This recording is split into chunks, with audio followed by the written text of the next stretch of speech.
The longest-running off-road and action motorsports radio show on the planet is coming to you live with the biggest guest in motorsports.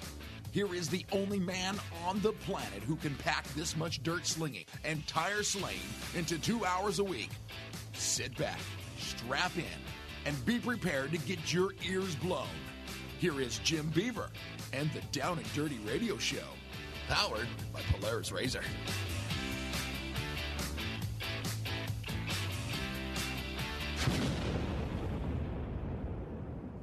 Welcome out here to the Lake Bed and King of the Hammers. Jim Beaver, Tiffany Stone at the Polaris Razor compound once again. I don't know, how many shows have we done together now, T-Stone? Like, what, 4, 5? I mean, not talking the weekly segment you do, but...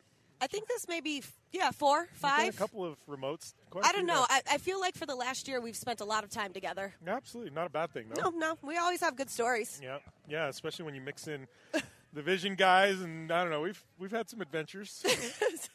Off-road adventures. Off-road adventures. So I'm just getting out here to Lake Bed because I had to race a trophy truck. But what have your off-road adventures looked like out here at KOH so far? You been up in the rocks at all? I have. I got here Friday, so I got to the Lake Bed pretty early. Saturday we had a horrible, horrible downpour here and flash flooding, so that was crazy. But Saturday I got to do something a little bit different, Jim, and I would like to put this out there that anybody who races at King of the Hammers, honestly, I give you so much credit because it's crazy because I got the opportunity to qualify with Robbie Gordon for the UTV qualifying on Saturday, and for 3 minutes, I was scared, a little bit scared, but how fast those guys drive through the rocks and females drive through the rocks is insane. And what you do is even more insane. Yeah, I've actually ridden with Robbie before, and it's funny because like a controlled chaos. Like, he's nuts. I rode with him in his Dakar vehicle. When he was racing Dakar, he came to Parker and was testing and stuff like that, and I got to ride with him for a day. And it's pretty interesting. He has a different approach than most people to his driving, and it's a little more wide open and just that had to have been interesting riding with him here in a qualifying session. Well, and that's what he was saying. So we got the okay from Dave Cole for me to qualify with him, and he's like, Tiffany, do you have a stopwatch? And I was like, yeah. He's like, all I need you to do is when that green goes, click it. When the checkered goes, click it and tell me. And that put enough pressure on me. I couldn't imagine being a true co-driver in King of the Hammers, having to navigate, having to winch, having to tell the driver exactly everything to do. I've co-driven a little bit in the past couple of years with Star Car, and I was Jolene's co-driver. She, at her request, and I don't normally co-drive. So it was kind of weird, me being in the co-driver's seat and kind of being at at somebody else's mercy, but then actually have to do it proper, because you can't just sit over there and be silent, So, I had to learn, and it was actually really good for me co-driving because now I have a complete respect for the person that sits in that seat. And I've said that actually on air before. I'm like, I challenge every driver to co-drive once in their life just because I feel like now I know what I want out of the co-drive more, but I know what they can give. And I think there's a respect factor there. But like you said, it's just I still co-driving with Robbie Gordon, that had to have been pretty wild. Yeah, and like I said, I didn't even do anything. It was just qualifying and just keeping time. But honestly, that's why I give so much respect, especially to people like Mitchie and like, Brandon Sims and the Campbells and all that. Because they're out there just pushing it. And, I'm scared. Yeah. I will say I've co-driven with Tiffany Stone on an Ultra 4 track. In my Jeep. And your dad was there, too. My dad. I had the mayor of Parker. The mayor of Parker in there. But, yeah, no. Out here is pretty crazy. Today is a nice day. It's a little chillier than I remember from last year, since this is my second time out. But all in all, it's great. Staring at the brand-new Razors. So I'm having a good day. Yeah, new Turbo S Velocity out. We haven't even had a chance to really talk about that on air yet. They literally just announced it. They also had them literally just racing, and it just won KOH, which is, I don't know how many manufacturers can actually release a vehicle and then have the thing win. Like, we're looking at these Razors go by, and that one had a flag with a middle finger on it. This is like being a glamorous. Well, actually, Fremont's the same way. Like, seems like anywhere I'm at doing a show or something like that, it's just all these. I love live shows because it's just traffic going by, and you and I will be like, "Oh, squirrel, squirrel!" And it's horrible when two people say "squirrel" at the same time. Yeah. But you can just people watch something like this and see the stuff go by, and I don't know. It's fun being out here, though. KOH, this is like one of the biggest off-road. It's crazy. It's almost like 2 weeks long out here. It is, and I've been saying this to everybody who doesn't know anything about KOH, or if you've never been out here, or if you're a newbie. This is pretty much Burning Man for off-road vehicles. Absolutely. So, seriously, this is Burning Man for off-road vehicles. There's tons of every build or idea or whatever you want to see. Honestly, Jim, I saw a Mercedes S-Class 500 try to drive through here, and I'm like, what are you doing? I saw a couple of cars, like luxury vehicles, parked, and I'm like, not SUVs, I mean actually cars, and I'm like, whoa, what possessed you to drive that out here? Yeah, I have no idea. It's beautiful. I picked my spot early on Friday. I'm up at the top of the mountain right behind Hammertown, so I can see everything. And honestly, one of the best views is seeing all the lights twinkle and all the little buggy whips and the headlights and the light bars and stuff go up Chocolate Thunder and then come back down. It's a bunch of little, like, glowing ants all over. I think that's what's rad. I mean, Hammers, you got Hammertown, but Hammers really gets alive after dark. Like, it's, and I know you're doing a series with Amsoil about that, but like, it really, this place comes alive, at night. Mm-hmm. It's really cool, and like, you'll see some of the vehicles that cost $100,000 to build, and then you'll see like a $500 vehicle, but that's the only one that's going to make it up back door. And so it's cool, and there's a bunch of rock bouncers out here. Obviously, the UTVs, the Jeeps, the trucks. It's awesome. It makes me happy. It's funny, too, because, like, this started out, Ultra 4, it was a rock crawling event or a rock racing event, however you want to put it. And when it first started, there wasn't... Oh, my gosh. Yeah. And speak of the devil who just won. Yeah. I thought he hauled ass, and now we're finding Mitch Guthrie is back. So, it's just interesting. It went from... like a hardcore rock thing with Jeeps to now, like, you've got all these, UTVs and Razors out here, and like just become a rad event for all things off-road. No, exactly. And then you get random people like Mitch Guthrie Jr. just driving through the Polaris Razor booth over here just saying, hey, I am the king of this place. Yeah, he's definitely the king of this place. Or is he the prince? Because in that Bloodlines, it was saying the prince, but how many times do you have to win to become the king? I don't know. That's actually a good question. Do you have to knock the current king title holder, which would be his father, off of the throne to steal that from him? Yeah. When is his dad going to relinquish the crown, right? Well, hopefully. You never know. I mean, seniors won it 6 times out of the 11. Juniors won it 2 times, so 8 out of 11 times. I mean, it's crazy. That family's just, I don't know, they're golden out here. Like, they spend so much time out here. That's the thing. Like, they do their homework. And you got to do that, you can't just show up and, be successful and, not put in the work. And, man, they have put in the work. Yeah, exactly. And just like anybody who's ever seen Mitchie race, like, he is fast, and he's super fast in the rocks. Yeah, well, that's what's crazy. Like, he grew up out here in the rocks with his dad, but he does all this stuff in the desert, with his race program with Polaris. And, he's done short course stuff, too. And now, like, he gets to put it all together into one, and, man, he's just ridiculous. All right, well, Tiffany and I are going to take a quick break, and we'll be back with some more guests out here at Hammertown. You want extreme performance, reliability, and the most fun you can have on 4 wheels? The Polaris Razor brings it to you. But you don't need to take my word for it. You can take theirs. I'm Tanner Faust, and I choose the Polaris Razor because it's the most fun you can have with a steering wheel. What's up? I'm Ronnie Renner, and I choose Polaris Razor because it's the sickest, most reliable side-by-side on the planet. What's up, everybody? Heavy D from Diesel Brothers. Listen, I'm on Team Razor because it's hands down the best piece of machinery on the planet. I'm RJ Anderson, and I choose Polaris Razor because it's the most fun, most capable machine. Action sports stars, TV personalities, and some of the best race car drivers in the world all choose Polaris Razor because it's the ultimate combination of power, suspension, agility, and fun. Find out more information on the web at PolarisRazor.com or follow at Polaris Razor on Facebook, Instagram, and Twitter, and use the hashtag RazorLife to share your story.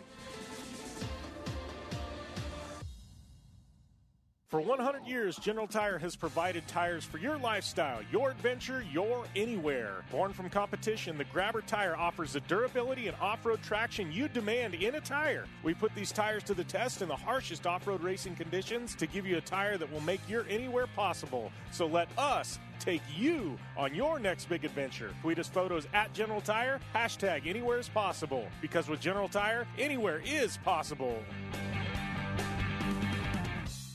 When looking for a new wheel for your off-road vehicle, car, truck, or UTV, the choice is easy. You choose what the pros use. Rob McCachran, Keegan Kincaid, and myself, Jim Beaver, all exclusively use Vision Wheel, whether we're dominating Baja, taking the cup at Crandon, or shredding UTVs. Vision Wheel's trend-setting designs and durability will set you apart from the competition and your friends. Check out visionwheel.com or @VisionWheel on social media to learn more. Like what you hear? Catch all the back episodes of the Down and Dirty Radio Show on Apple Podcast, and be sure to rate, review, and subscribe.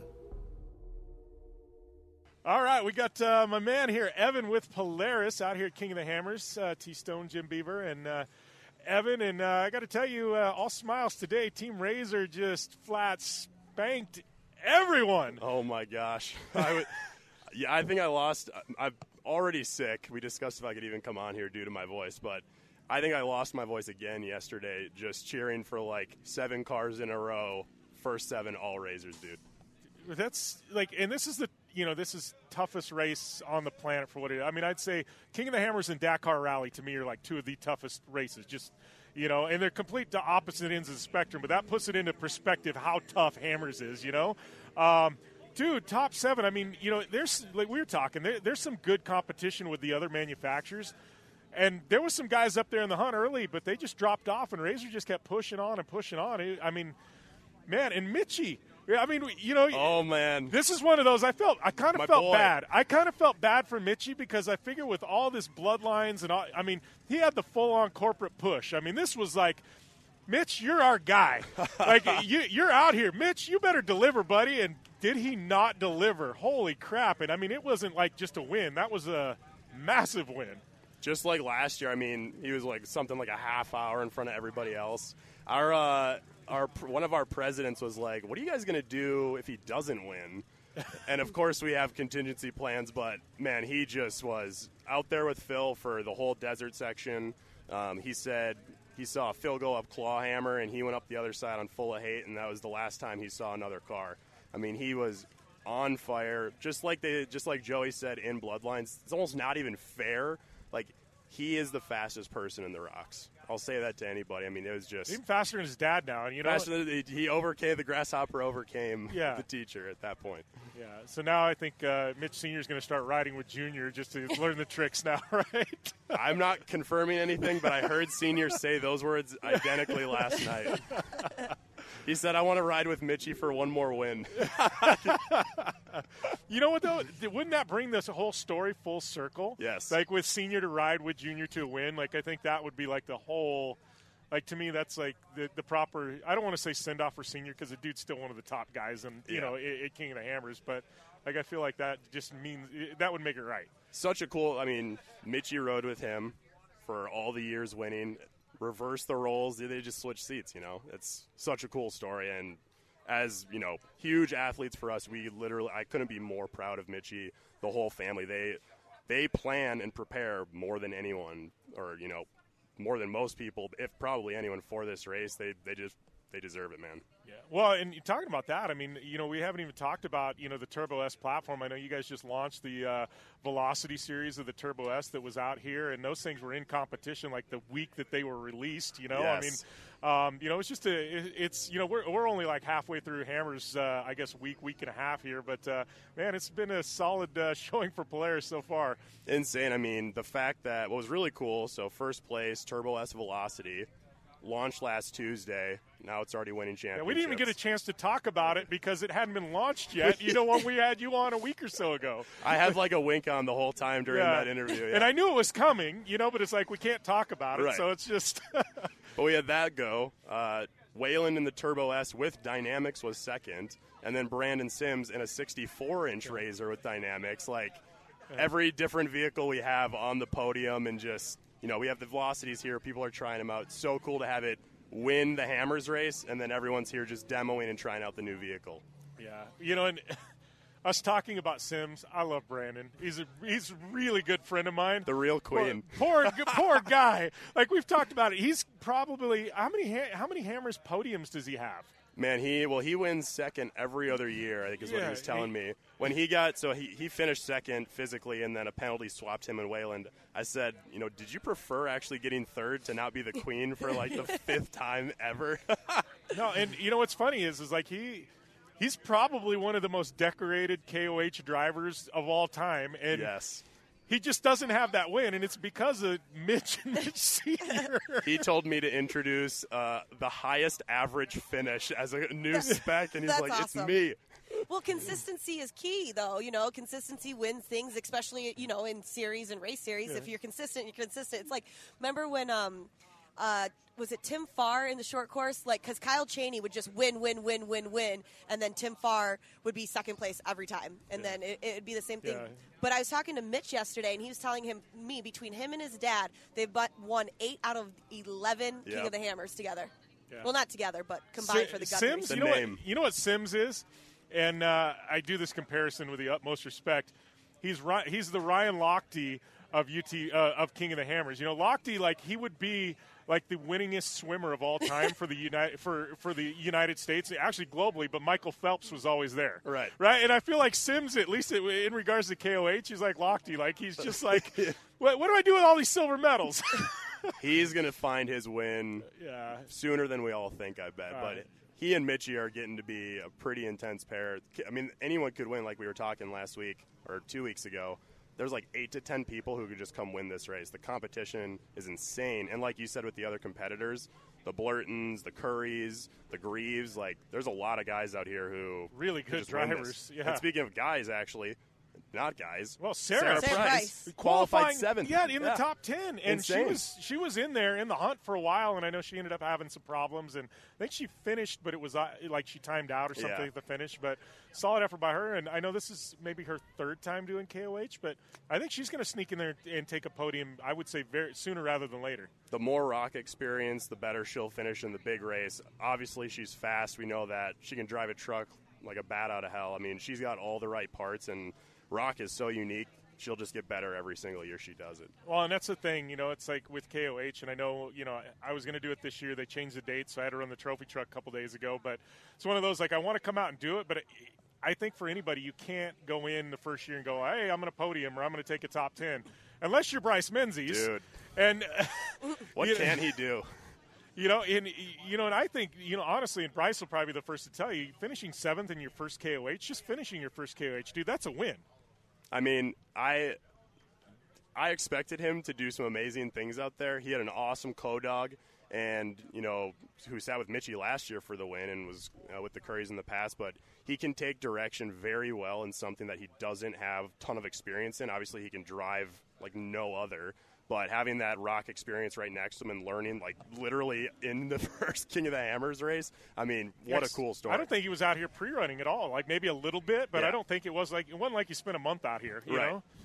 Yeah, absolutely. That's crazy. Just super talented. So, obviously we're talking here at KOH, and I know immediately following this, man, we're like a couple of weeks out from the Mint. Then a few weeks after that is UTV Worlds. I mean, we got Lucas kicking off. We got this, I guess, winter, spring, it's nonstop for the Razor brand, man. Yeah, absolutely. I mean, we're, here at KOH, the race season across the board is kicking off, so the Mint coming up.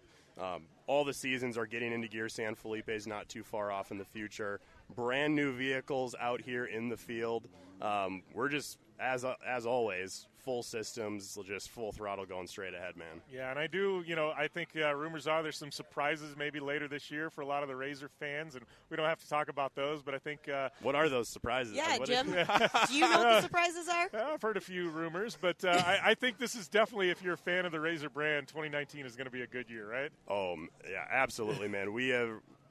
I wish I could say it every single time. I wish we could have like the real conversation that's goes way in depth. But yeah, there's some really cool stuff coming, and we couldn't be more excited. There'll probably have to be now a Bloodlines episode 5. Wasn't planned, but now with Mitchie honestly, I feel like it needs to happen though, right? To tell the full story. Yes. We had all the lead up, and now it's like, yeah, I agree. You've got to have episode 5 to close it down with the win. Absolutely, man. Crazy. And then you need to splice them all together and just make one long edit, Funny you should mention that. That's just me as a media guy going, I see the logical evolution, like the full-on Mitch Guthrie movie, you know? There's like these landmines that we have going on, and you just always cue them every time, and I wish I could talk more. I've been around the brand too long, Evan. I think, not that you need to get rid of me, but I know all our tells. All the deep down secrets. Oh, man. Well, always fun catching up. I know you are busy today. It's obviously you guys are pinned the rest of the week. UTV race is over, but we got arrive and drives going on and demo rides, and I know you guys are pinned, but always fun catching up, buddy. Yeah, absolutely. Thank you for having me, as always, Jim, and Tiffany as well. Thank you. I'm Polaris rider Jim Beaver. I race trophy trucks professionally, host a Down and Dirty radio show, and also travel the country announcing motorsports events. I've seen it all, and trust me, I've done most of it. So when it comes time to relax on the weekend, nothing is better than taking time with my family in our RZR vehicles. They've got the reliability I need to just pick up and go explore the desert, dunes, or trail, and have the capability to attack even the harshest terrain. If you're looking for some of the most reliable and safest, and hands down most capable off-road machines in the world, look no further than Polaris and their award-winning lineup of RZR vehicles. Whether you want your daughter to experience off-road driving for the first time in a RZR 170 like me, take the entire family out in a RZR XP4 1000 on the weekend, or shred the desert and dunes in the all-new RZR XP 1000 Fox Edition, Polaris has you handled. Take my advice and join me and some of the best drivers in the world by driving a Polaris RZR. Check out the full Polaris RZR lineup at Polaris.com or follow them on Facebook, Instagram, and Twitter at Polaris RZR. Life is all about sound, the sound of sports, the sound at the racetrack, and the sound of your vehicle. Don't drive around listening to this. Drive around listening to the sound of performance. Gibson Performance. Gibson Performance Exhaust is the company who can turn this into this. Remember that life is all about sound, and Gibson Exhaust is the sound of performance. Check out your next catback exhaust system, headers, muffler, or UTV exhaust at GibsonPerformance.com and get more power and more sound. Hey, this is Jim Beaver, host of the Down and Dirty Radio Show. Getting down and dirty on the racetrack is all fun and games until it's time to get the dirt off. I know it all too well, which is why I partnered with MotoShield Pro, the leaders in nanotechnology solutions on the racetrack and in off-road to combat mud and dirt buildup on my vehicles. MotoShield Pro keeps us from taking unnecessary damage and spending extra energy on cleaning. No matter the weather or the surface, having proper protection on all my vehicles saves me plenty of reprep time in a sport where every second counts. Prep your vehicle like a pro. Learn more at MotoShieldPro.com. Thanks for tuning in to the Down and Dirty Radio Show, available live online, in syndication on networks across the U.S., and available internationally on the American Forces Network. All right, we are out here at the Polaris, I guess, demo, ride, compound, whatever. But we got the man of the hour, Mr. Mitch Guthrie Jr. That was like full-on gangster piece. I don't know what we... West Side? West Side. Yeah, West Coast guy. I guess we can throw those out. Yeah. Yep. What's up, guys? How's it going? You dragging a bit today? You had a lot to celebrate yesterday? Yeah. Won King of the Hammers yesterday. Still hasn't really set in, but the party definitely happened last night. Really thankful for Polaris RZR here. They had an IV for me this morning, and we're feeling good. So ready to start my day. So you had an IV, but then the marketing guy for RZR had an IV too. So I think who partied harder, you or Evan? Oh, probably Evan. Evan did? I think Evan maybe was more excited than me. I don't know. As Evan comes in and hits Mitchie. Evan won King of the Hammered. Yeah. King of the Hammered. We're going to get him a crown. Evan's cracking up. King of the Hammered. Oh, dude, by the mitt, we're going to get him a crown.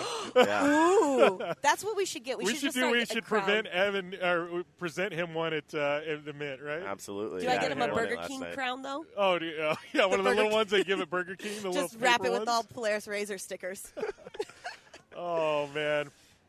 So, I mean, we got to talk a little bit about hammers. We'll have some fun here in a second. We do? Yeah. The big thing is, dude, you guys had that brand new Turbo S Velocity. It gets released last week, and you go win hammers on it, dude. That's pretty legit. Yeah. I'm super excited. It was cool this year. The Turbo S, came out pretty recently, and no one really had it in the rocks, so it was pretty cool to come out here and get in the rocks, and we really liked the car out here. It was better than we expected, and I think it's better than the 64-inch cars. So, well, that's what's funny because you and I talked I've interviewed you win enough that I've interviewed you quite a bit the past year, which is a good thing. Anytime you get a text, I get some people like, "Hey, I wanted you didn't text." I'm like, "Oh shit, I screwed up," right?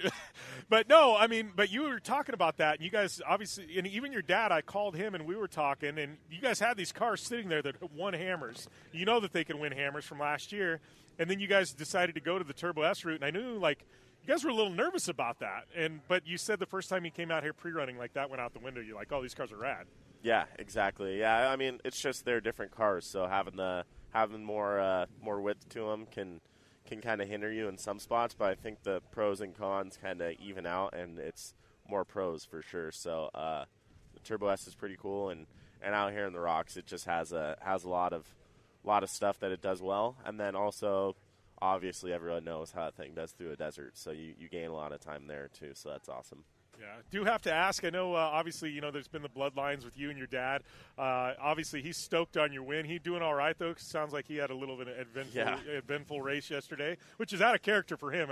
I mean, it just is. He's it was one of those ones. There was all that rain and stuff, and I know a couple people wadded up there, and my dad said he watched a few people almost, so it was just one of those things. The danger signs were down, and maybe should have had it marked in pre-running notes, but, I had danger signs there, and they weren't there anymore and kind of forgot about it. So just one of those unfortunate things, and at least just glad he's all right. It was a gnarly one from what they said, or at least from what they remember. They got knocked around a little bit. I was going to say, I'm sure your dad was partying last night. Any soreness went out the window, right? Yeah, he's feeling it today. Yeah. For, sure. For multiple reasons. Yeah. Oh, man. So, obviously, I know you guys are headed back because I know me. This is like crazy. We had Parker 250. You guys have been out here at KOH since then. You guys got those builds done. You've been out here pre-running. Now turn around, and we got a few weeks, and we got mid 400. Yeah. It's like gnarly. Stop reminding me. This race is insane because it takes like a month at least to get ready. And we're doing 2 cars, and we bring 2 pre-runners. So we have 4 cars out here we have to prep, and 2 of them are race cars, which take a lot of work. So, we had Parker, and then literally the day after that, it's like, all right, we got to get ready for King of the Hammers. And we only had probably a week and a half or 2 weeks to build the race cars because they were those new cars, so it took a little bit to get them ahead of time. And then, now I have to wash all the mud off everything and go to the mint. Should be fun. All right, just nonstop. And yep. I don't know. So what's the schedule look like for this year? Obviously, you guys do KOH every year, and then I know obviously the full Best in the Desert calendar. You're going for a championship there. Anything else you're going to try and mix in? Hopefully someone wants me to race a trophy truck or something. I don't know. I got one in the garage. I just raced it 2 days ago. No. I do some Baja stuff with some teams, try to get some experience down there. Other than that, there's always stuff popping up, so you never know where you might see me. I know. I feel like we've revisited this conversation a couple times, and it's like we just need to get the right partners on board, and it's like, let's make this happen. I got the truck. It's back. It's prepped. It's ready to go. Perfect. Didn't do too much damage at Parker, so... And Mitch did offer me to co-drive with him next year. Remember that? Yeah, but mine's a single-seat truck, though. No, because we were talking about my Jeep. He's like, so you rock crawl now? And I was like, yeah, do you need a co-driver for King of the Hammers?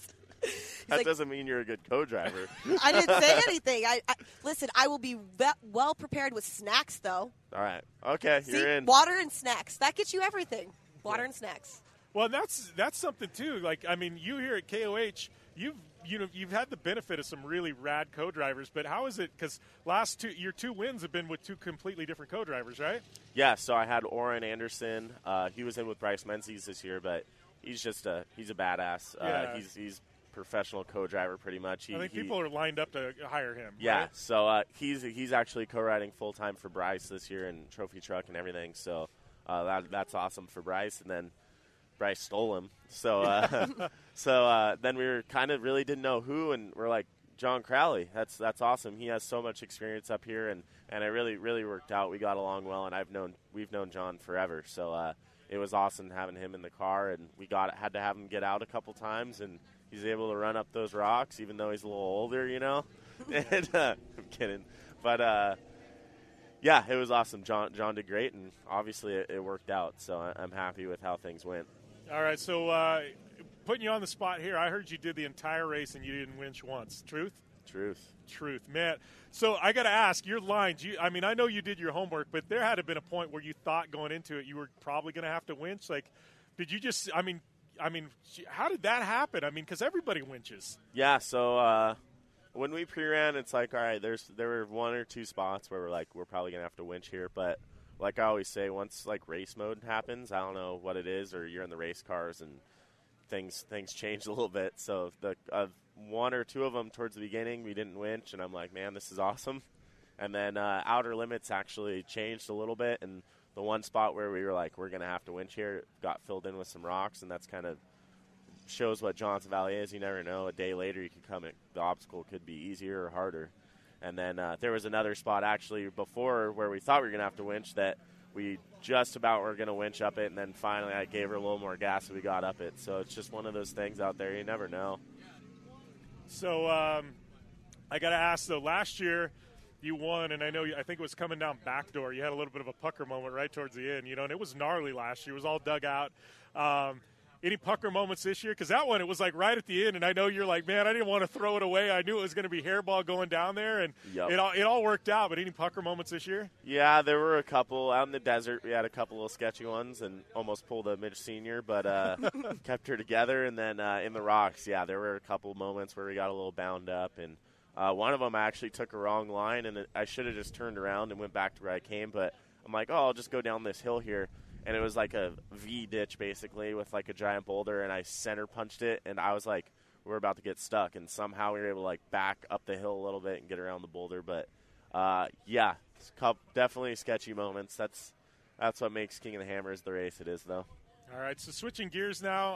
Obviously, Hammers, another crown. What's the future of you and your dad at Hammers? I feel like this has gone full circle. We got the whole Bloodlines thing. Now you've won twice. I've heard rumors about your dad saying he wants to come and co-drive and learn your lines now. Like, what's the future here? Are we going to see this flip-flop where you started your career riding with your dad and now, like, he caps off his career riding with you? I don't know what he's going to do. My plan, though, is I need 5 more now so I could pass up his win percentage. So that's basically what I'm looking at doing. I guess now. if you put him in the car with you, though, then he can't win, I guess, as a driver anymore, right? So then you're preventing that. Yeah. I guess if we count co-driving wins, I have like 4 or 5 now, so that's great. Yeah, right? But, yeah, I don't know what. My dad, this race takes a lot out of you, and now he wrecked and all that, so I already know he's be like, I'm not racing next year, but I know every year he's racing. About next fall, he'll change his team. Yeah, like, he'll change his mind in a couple days. Yeah, right. So I guess mid-400 now. I guess we got to all getting prepped for that. That's the next big one, right? I guess that's a crown you want to wear. Yeah. We won the Mid a couple years ago now, and I'm really excited. We got the new car, and Parker just had one stupid thing that happened and that shouldn't have, and we'll get that fixed, and I'm really confident in the new car. It's just so much faster, so much more well-built, and we did our homework on this one, so... Which is scary for everybody else because your other car was fast and well-built and you won races in that. Yeah. It just, the competition is just getting so much better. That car was great, the first 1 or 2 years I built it, but then it's evolving every single year and people are building more. It's crazy, too, because this is year 3, and I haven't really raced it because we're doing Star Car, but we're looking at it, and there's some places where you can tell it's getting tired. It's like, all right, after Vegas to Reno, we're going to build a new car for 2020 because, like, these cars, like, 2 to 3 years, and it's like you have to. Yeah, it's not even so much of like them getting beat up. Like I could have kept racing my car, but it's just trying to improve things and low CG and all that. And you always got to keep improving. So that's what we're trying to do. All right. Well, always fun catching up, Mitch. I don't know, T-Stone, you got anything to leave Mitch with? Any last words or questions? No, I got a chance to talk to Mitch last night on our Amsoil After Dark. That's exactly what he was trying to do. He's biting his tongue right now. Mitch is just like... I don't think Mitch remembers half of our interview from last night because I pulled him out in the midway of him celebrating his win. I was like, hey, you're supposed to come to this interview. He's like, I have no idea. He's like, I'll be there at 8, though. And I came in, we had some adult beverages and cheersed a little bit, and then Mitch went on his way and got an IV this morning. Hey, King of the Hammers got party hard. Yeah, See? well, it's all right. And then party harder. You got a sponsor so like good Evan. they'll hook you up with an IV, right? Yeah, exactly. Best of both worlds here. Yeah, you were probably the only factory razor guy that got an IV today, courtesy of Polaris. So Yes, yeah. Everybody partied, but they only gave an IV to one. I got to thank Jesus the medic. He's the man. I'm going to find him at Camp Razor and all these events now and get an IV. Can't wait. Maybe we ought to get into the IV business, right? And I think there's money to be made there. That was my first one, and I'm doing that every time after I have a crazy night because that changed my life. I'll tell you what, though, like before Vegas Torino, I've started, because that race is so hot and it's so long, the day before I've started getting IVs, and it makes a big difference on race day. Like, no joke. It's crazy the difference it makes when you have one and you don't. So It's like, it's not just an after thing. I think it's like a before thing, too, Yeah, maybe I'll get one before I party and after now. You should just drink Pedialyte during it. Okay. There's adult Pedialyte. So take a shot and then drink 8 ounces of Pedialyte. Or you just mix Pedialyte and vodka. Yes. Yes, that's the adult version.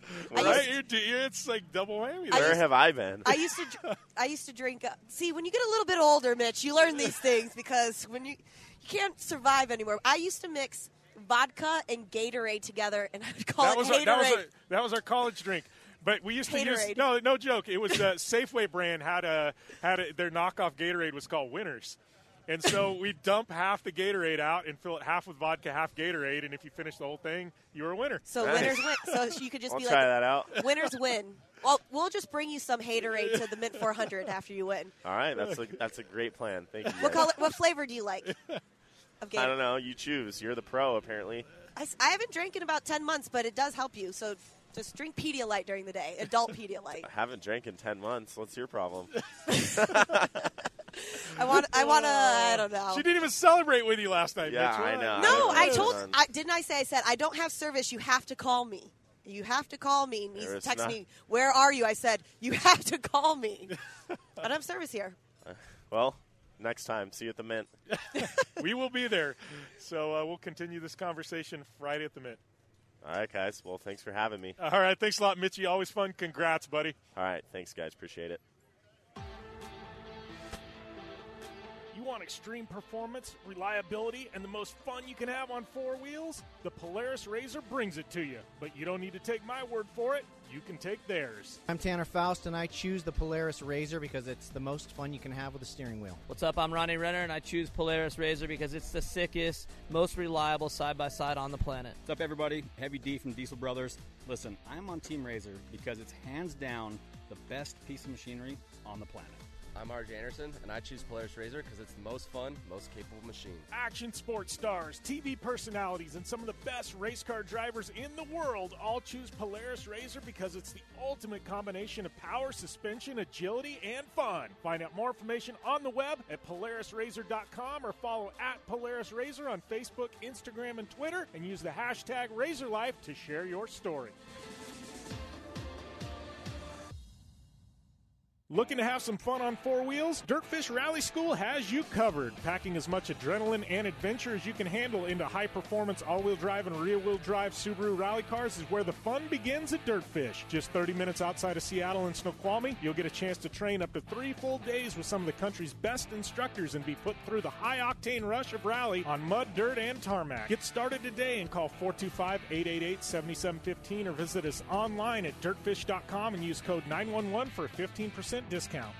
The Subaru WRX and WRX STI, a 268 horsepower turbocharged Subaru Boxer engine, rockets the WRX around corners and down straightaways. A race-ready 305 horsepower turbocharged Subaru Boxer engine keeps the WRX STI a rally legend. The Subaru WRX and WRX STI, it's not a sibling rivalry, it's a tag team. Get the latest from Subaru Rally Team USA at Subaru.com/rally.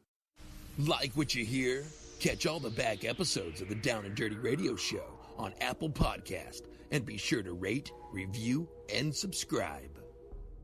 All right, we are out here with our first guest of the day, out here at King of the Hammers, Mr. Hubert Rowland. I don't even know how to, Razor Extraordinaire, Nitro Circus, Travis Pastrana's, I don't know, you keep him in line, I guess, to an extent, right? Yeah. What does your business card say on it? Kind of just a jack of all trades. I run heavy equipment, I do mechanic work, I do some UTV adventures, I try to race every once in a while. Kind of whatever keeps me busy, which is every day of the week. Yeah. So, we got a disclaimer here while we were before we were going live with this interview. Tiffany and you and Hubert were getting into it because you've got your Jeep over there, and Hubert goes, "Oh, that's cute." I know. Yeah, that's a cute little Jeep you got over there. It is pretty cute over there. And then you'd be like, it's a Jeep thing. I don't understand. You're right. I don't get it. No. Well, maybe if we go on an adventure together, you might understand it. I've actually taken Jim out on the Ultra 4 course in Crandon and that thing, and I've gotten a lot better at driving. I passed everybody on the whoop section trying to get in here today. So maybe you could show me a thing or two in a UTV. I'll show you a thing or two in a Jeep. You can bring your Jeep, and I bet you I can put my Polaris RZR more places than that Jeep will go. Okay, maybe. No, I know. I know. It is on now. Are we having an adventure time? The T-Stone and Hubert adventure time? Yes, we should do adventures. I went across country in RZRs in a month. I know. All dirt roads. I know. What have you done? I did a trail to SEMA. I drove 5,200 miles, 7 trails in 7 days in 4 different locations. First time wheeling ever. Second day wheeling, I took on Pritchett Canyon in Moab. Well, that's actually pretty impressive, seeing how you're fairly new to it. I literally got the JL in June, built it up. I went to the Trail of SEMA in October, and I did everything that I possibly could, and I'm just getting better and better. But you probably are right, sir. But maybe we could go on a little RZR adventure together. That's actually very, very impressive. Being new to it, I'll give you some credit there. I can show you some videos and some pictures too. Yeah, well, it's not real if it's not on video. I know. If I didn't share it on Instagram, it didn't happen. Exactly. And I will say, she got bit by the off-road bug so hard as we're out here at the demo place for Polaris. You'll hear some Turbo S in the background, but she got bit by the off-road bug so bad, Hubert, that was supposed to actually be a build for SEMA that was getting sold after SEMA or something, and she decided that she needed to keep it because she liked it so much. And I told her, T-Stone, I said, when you're a builder, that's like the ultimate fail there, when you fall in love with your build and you've got to keep it. I said, it financially doesn't quite work well. But here we are. I'm kind of guilty of that. Yeah. I was going to say, I'm talking to Hubert. He's rolling his eyes going, oh, that's me. I'm very guilty of that. I've built a couple race RZRs, and I just don't want to sell them. You put so much time into them, and you built them kind of how you want them, and what you think works really well, and you kind of get attached. Like I sold my Desert RZR this year, and it was actually pretty sad. You were attached to that. I mean, Yeah, we built the whole thing in 3 weeks. Of course I was attached to it. I slept with that thing. But at the end of the day, I'm from the East Coast, and this is on the West Coast, and it's very costly to race out here not being from here. Being from here, it helps on the cost some. And at the same time, I'm not that great in the desert. 60 miles an hour, I'm good. That's fast enough. And then here comes Mitch Guthrie, passed me at like 90, and I'm like, man, you need to calm down. And I'm not a desert racer. I'll stick to the woods. I will say, though, your strategy, and I adopted it. You and I finished, 2 years ago, 1-2 in the Terracross Championship. I think like 1 point separated us. But you and I, we played possum the whole year. Like we'd lay up, and the guys would go out, shot out of a cannon, and then 2 laps in, they'd be parked off to the side. And Jimmy and Hubert just go right on by. All Terracross season, it was Jim and Hubert out there battling each other, basically. Let everybody else wreck out. We'll make it to the end. That was the truth. And he finished first. I got second, by 1 or 2 points. And then there was this massive gap back to third in the championship. Because Hubert and I lost one. I DNF'd one race because I blew a belt. I don't know if you DNF'd any or not. I DNF'd one. I rolled on my side and couldn't get back over it quick enough. Yeah, but it's a true story. There was just consistency. I think probably KOH is the same way, though, out here, right? It's just...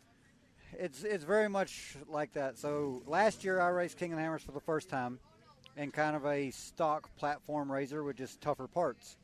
And I pre-ran I got here early last year, like a week and a half early. When I got here, there was nobody here except for Cole and his team putting things together. And I went out and pre-run the entire course. Like, all right, I got a good handle on this. Went out in my race car, took off, and got to a couple rock sections, and I'm thinking, man, this is stupid. What am I doing out here? And kind of beat me up, and, we're a lot slower. I've never been in a desert, never really run in a desert. So, to me, like 60, 70 miles an hour is hauling tail. Because back home in the woods, you can't run more than 45. It's really tight. Yeah, super tight, So, we got over to Chocolate Thunder, and it was basically 3 o'clock. Like the cutoff time was right there. We got the next checkpoint. They was like, all right, cut off. So whatever. So this year I worked with my buddies at Wide Open Design. They build high-end rock crawlers and rock bouncers with V8 LS motors. And he said, I want to build a scaled-down version of a Razor, and I want to build these frames and offer them to the public, but I want everything to be bolt-in. So he took a year and CAD drawed a whole Razor frame, and we built my race car here in 2 weeks. It's all based off of a Razor. It accepts all Razor parts, but it's a little bit longer for better stability. And it's kind of built around rock crawling. The bottom of it's tapered where it crawls through the rock. So we come out here. So here we go again, falling behind. I loaded that Razor up Monday before Hammers. It didn't even run. It was together, but it didn't run. Stopped by Mark Queen in Lake Havasu. He said, all right, try this, this, and this. Had a couple wires crossed, no big deal. Got it running, got here. Went pre-running with Sarah Price and a bunch of them. Thing felt great. I was like, all right, we're going to do good. Took off for the race, blew a belt in the first 10 miles. I was like, oh, no, here we go. Because I don't break belts. No, you did you were crazy your belt life last year in Best in the Desert. Like, it was insane. I went the entire season on 2 belts. Yeah, for all of Best in the Desert. That's nuts. Most guys can't do 200 miles with 2 belts. Well, granted, yes, I'm not going for the win. I'm going for finish. I've got machines at home with 7,000 miles on the original belt. So those that say that these things are not so good because of belts, well, you're full of whatever. It's all in how you drive them. It's all in how you drive. If you've got a heavy foot, the belt's not going to last. So I've got belt life under my belt.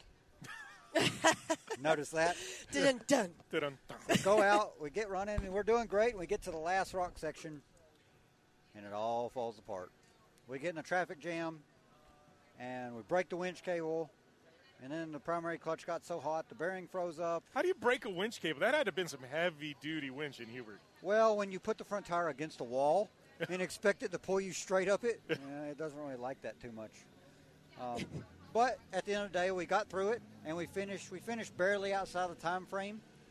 So I'm going to consider that a win, and I'm going to consider next year pre-running only. Because it was all fun until we got to that last section. And then in that last section, there was a lot of, what am I doing out here? What is going on? Is that where everybody's like crawling over the top of each other? Yeah. And it's just there was someone stuck everybody for themselves, right? Yes, there was someone stuck in the main line. It was either crawl a wall or use them and crawl over them.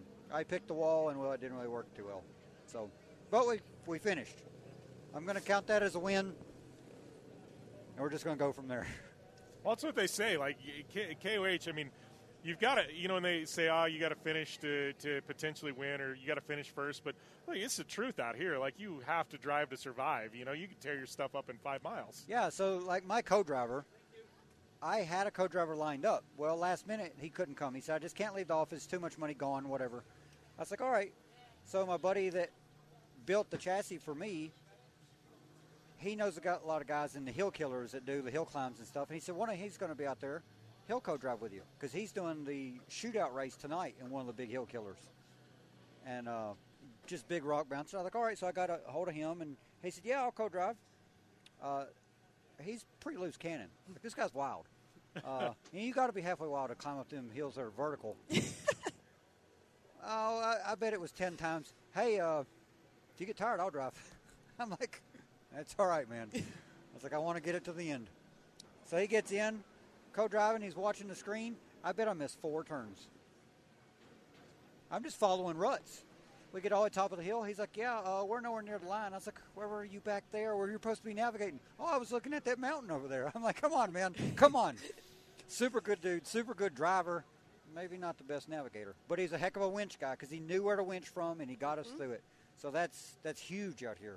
Yeah. So what happens when you snap your winch cable? Like you said you'd like tied it in a knot, right? So yeah, I mean, luckily, like I'm running a heavy duty winch rope, so you just go back to where it broke and you tie it again close to the hook. Because if you tied it where it broke, you've got a big knot that you can't get through the winch. So we just tied it again right there at the hook and just kept going.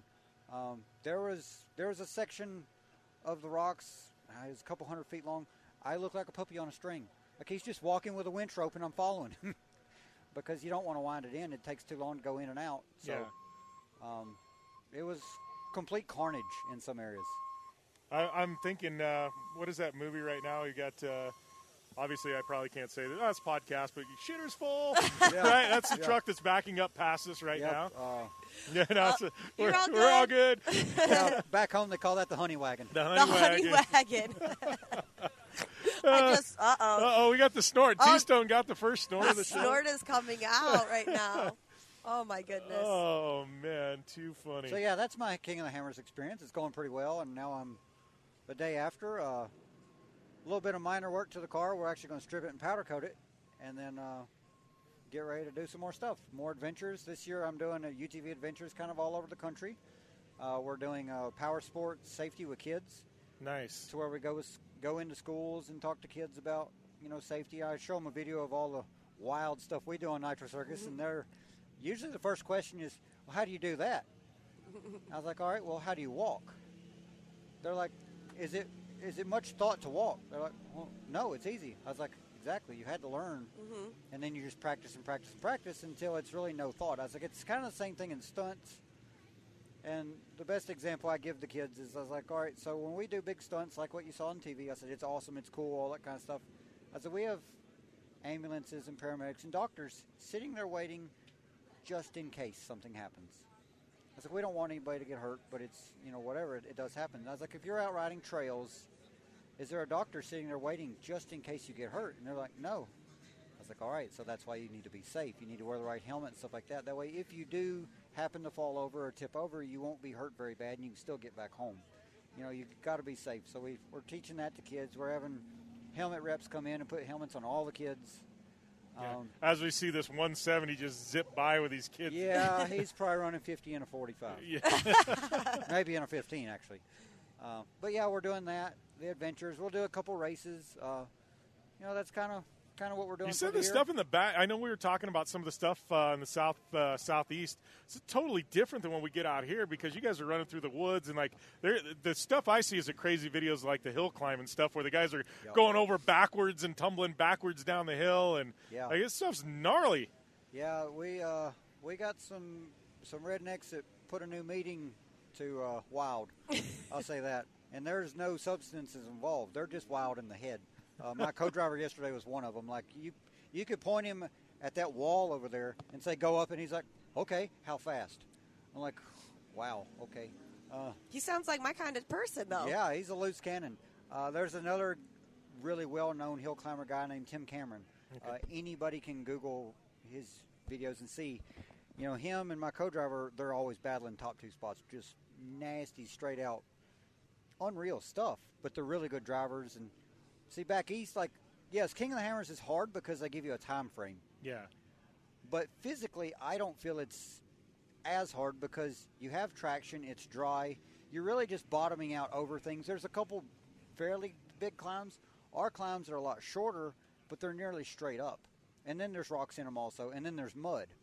So it's kind of a different driving style. My first pre-run last year, I went out with Mitch Guthrie and Mitch Guthrie Jr. We went straight to Chocolate Thunder, and they're going up it. They went around the main line and found a way up. Well, I look over here to the right, and I was like, well, that doesn't look that bad. So I just start piping up through there like I would back east. A lot of throttle and a lot of wheel spin, just keep it going.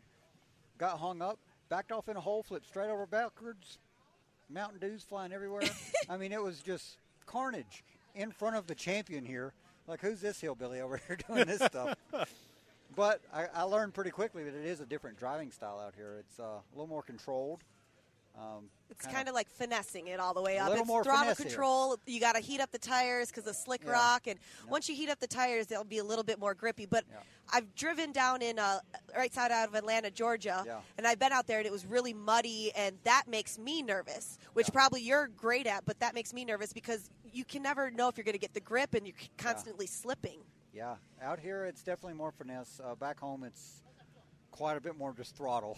Just let it go, and it'll grab eventually, and momentum. So, yeah, I mean, that's kind of my experience and the differences, and I think both of y'all need to come back east. I would love to. To just come trail ride with me, and I can show you some trails that you'll be like, no way.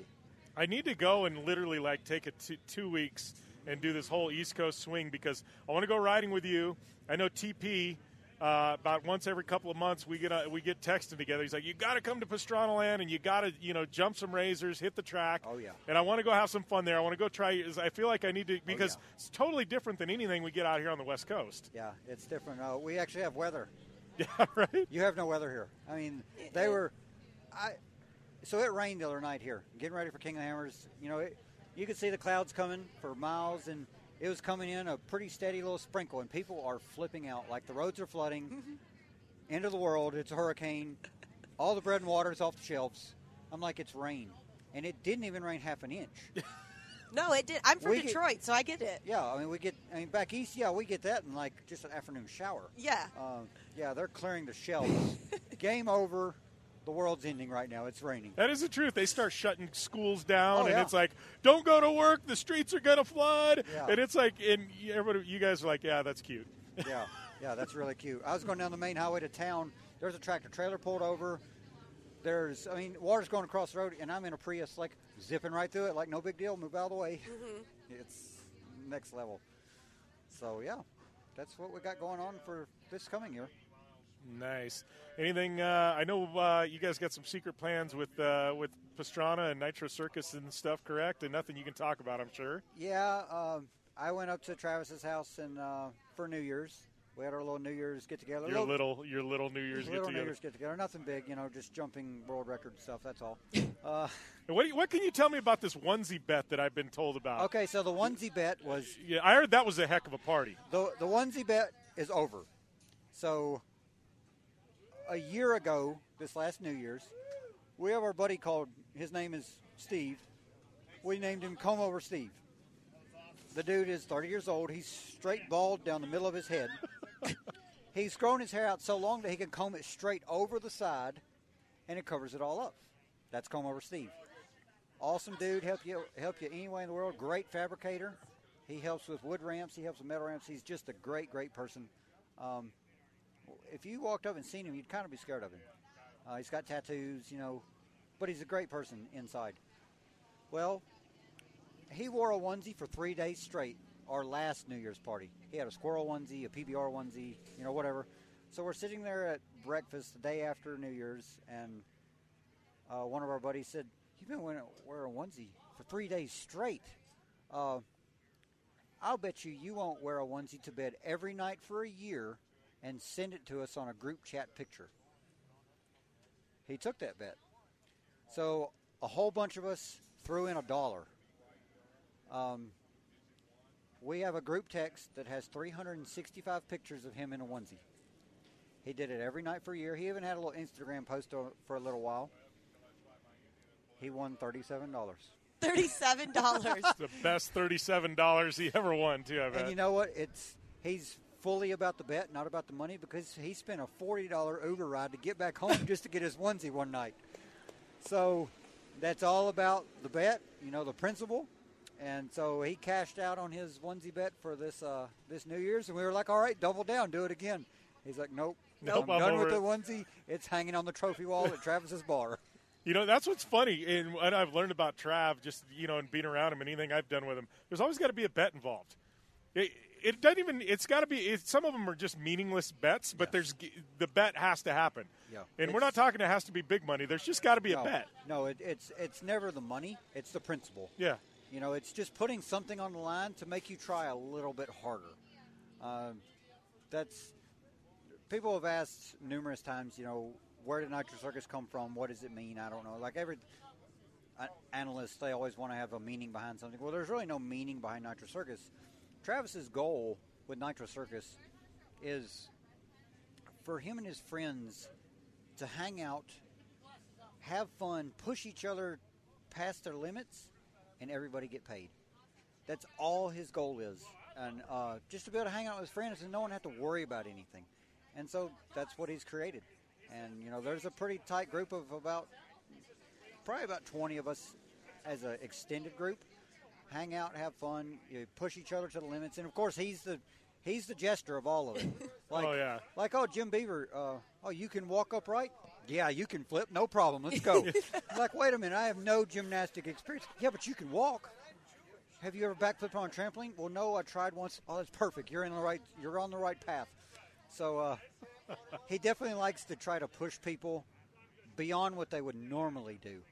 And he doesn't want no one to get hurt, but, just he pushes people to challenge themselves. What's the craziest thing? Because I've asked Tommy this question before, and I can't even remember his answer because he had quite a few responses. What's the craziest thing he's pushed you to do? Because I know there's videos of you crashing quads and all kinds of stuff. Well, so I backflipped a four-wheeler on the Nitro Circus movie. The initial goal was to do a little bit more, but I had a single flip. So he was like, all right, do that. He said at that time there was probably only 10 people in the world backflipping four-wheelers. So I did it. I landed, my shoulder came out, but I still landed and rode away, and people come up to me, I saw you flip that four-wheeler and you were crying. I was like, let me pull your shoulder out and see how you feel. Yeah, right. All right, it hurt. All right, whatever. And, of course, his dad's over there yelling at me, are your legs broke? I was like, no. He's like, well, then why can't you walk? I'm like, because my shoulder hurts like no other. I don't know if you've ever pulled your shoulder out, but it's a pain that, I don't know, like if you break a bone or, do something with your wrist, you can usually put it in a location to where it doesn't hurt as bad. It's kind of resting. Not your shoulder because it's not supposed to be there. It doesn't feel better until it gets back in the socket. So, whatever, we got that. And then my second response is, can you flip a four-wheeler? Yeah, I didn't think so don't worry about it, all right? So I don't really consider that crazy, but most people would. But then again, I'm around it every day. I see flips and all that kind of stuff. So we're all kind of related to what's crazy. It's only crazy until you get used to it. And the head guy of Jackass, Johnny Knoxville, and then Jeff Tremaine, they told us when we were filming the TV show, they was like, all right, so it's only crazy until you're used to it. And then you just keep pushing the envelope further and further. He said before long, they were doing, stapling Post-it notes to each other. He's like, in the beginning, it was like, no way. And it was like, yeah, why not? So it kind of all relates like that. I would say one of the craziest things I did is, Travis, we were up at Idaho Falls. There's a bridge over there over the canyon that Evel Knievel tried to jump over and all that kind of stuff. Well, it's legal to base jump off of that bridge.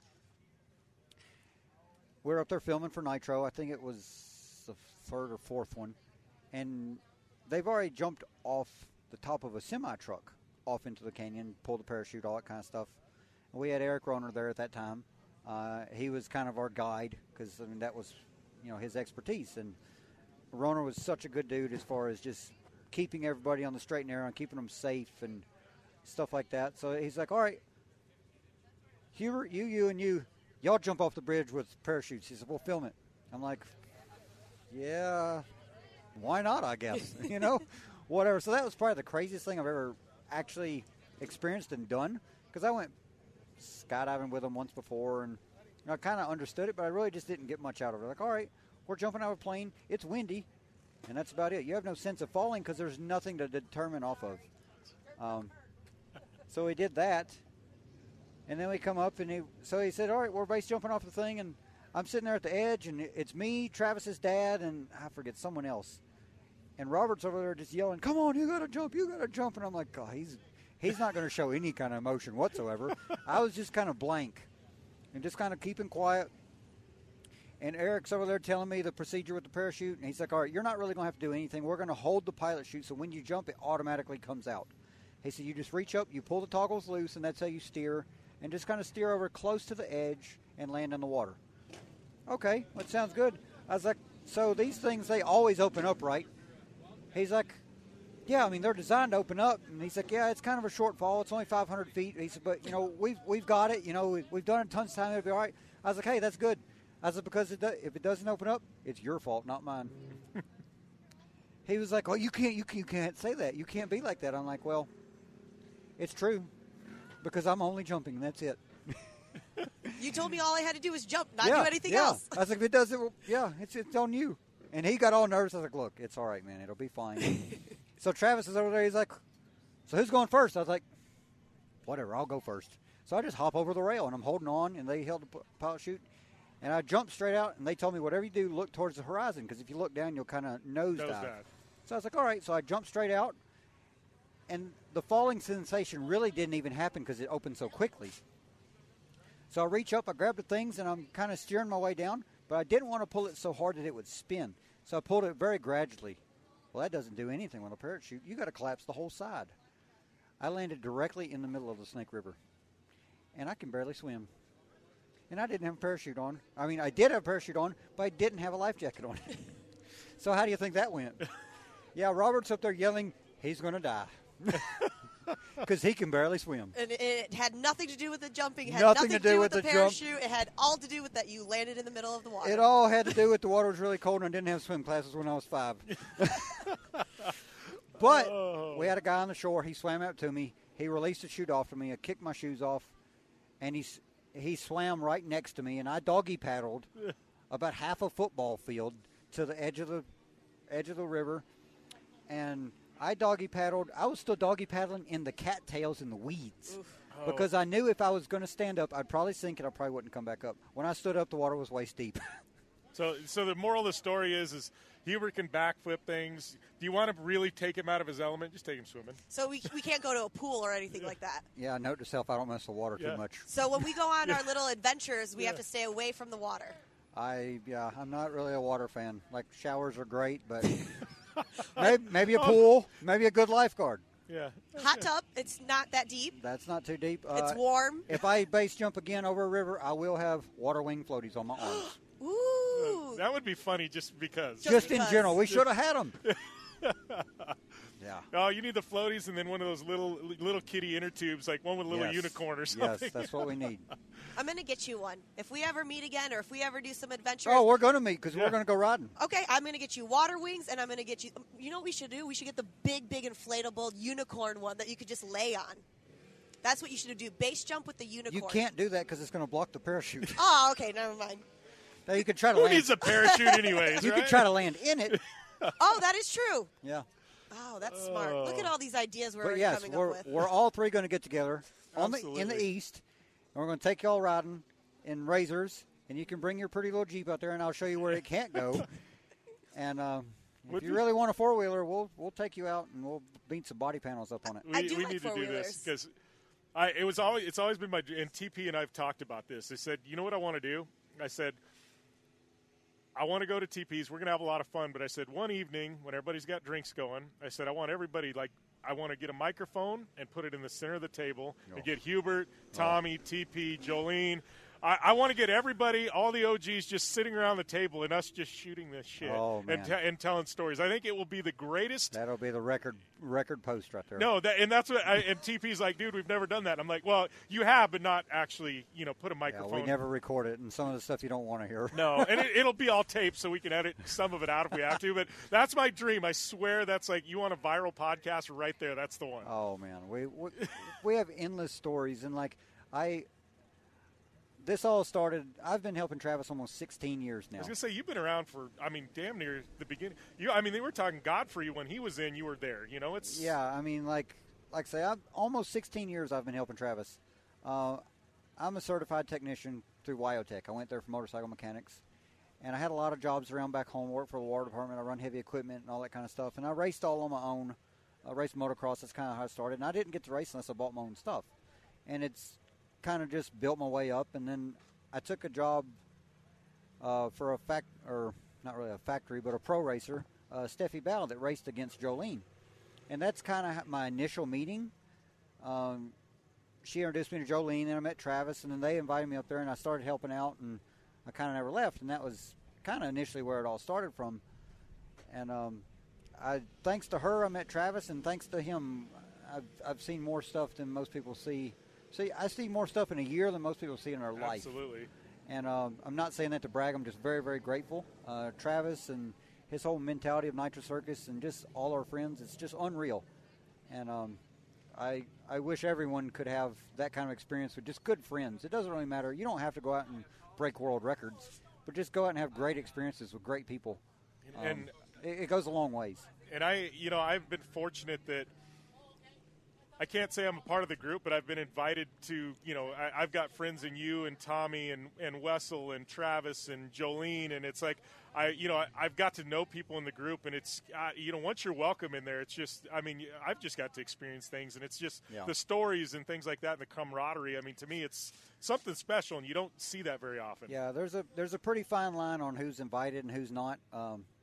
You got to have a cool factor. You got to be mellow, but you got to have some sort of motor skills. And so I'm questioning you because Golly. You know, Wait. The cool factor or the cool, mellow? The cool factor. What about the mellow factor? The mellow, I don't know. I don't know Am you I that mellow, well. Jim?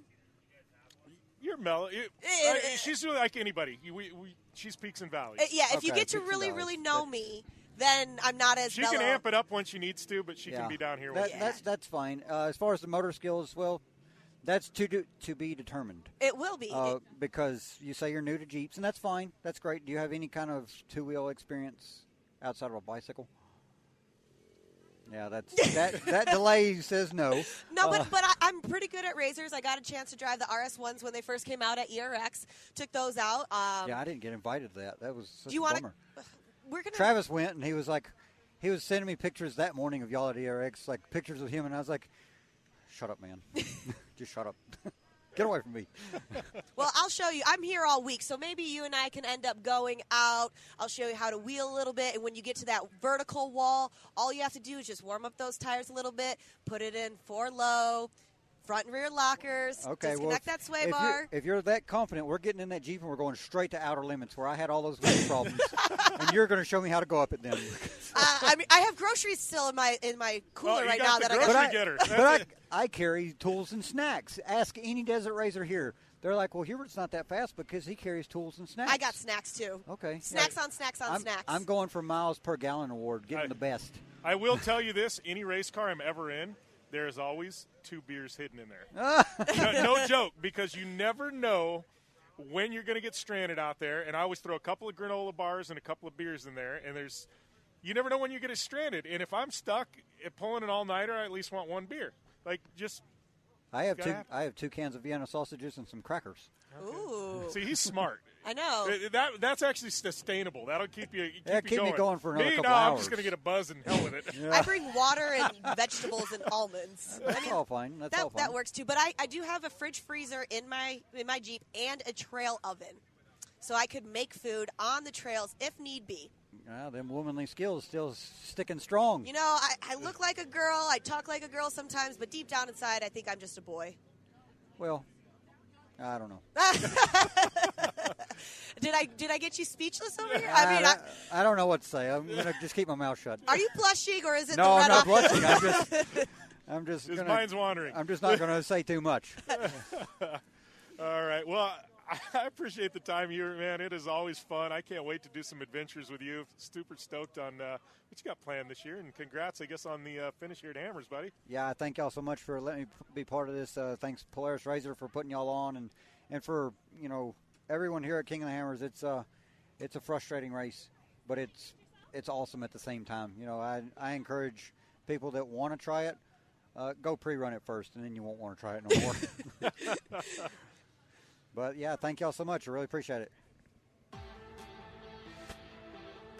You want extreme performance, reliability, and the most fun you can have on 4 wheels? The Polaris Razor brings it to you. But you don't need to take my word for it. You can take theirs. I'm Tanner Faust, and I choose the Polaris Razor because it's the most fun you can have with a steering wheel. What's up? I'm Ronnie Renner, and I choose Polaris Razor because it's the sickest, most reliable side-by-side on the planet. What's up, everybody? Heavy D from Diesel Brothers. Listen, I'm on Team Razor because it's hands down the best piece of machinery on the planet. I'm RJ Anderson, and I choose Polaris Razor because it's the most fun, most capable machine. Action sports stars, TV personalities, and some of the best race car drivers in the world all choose Polaris Razor because it's the ultimate combination of power, suspension, agility, and fun. Find out more information on the web at PolarisRazor.com or follow @PolarisRazor on Facebook, Instagram, and Twitter, and use the hashtag RazorLife to share your story. Anywhere is possible. It's more than just a slogan. Anywhere is possible with General Tire's wide variety of tires for whatever it is that you drive. Whether you're looking for off-road capability balanced with impressive on-road performance or ultra-high performance offering all-season traction designed with a driving enthusiast in mind, General Tire has what you need to get where you're going. General Tire, providing anywhere is possible with a Down and Dirty radio show since 2012.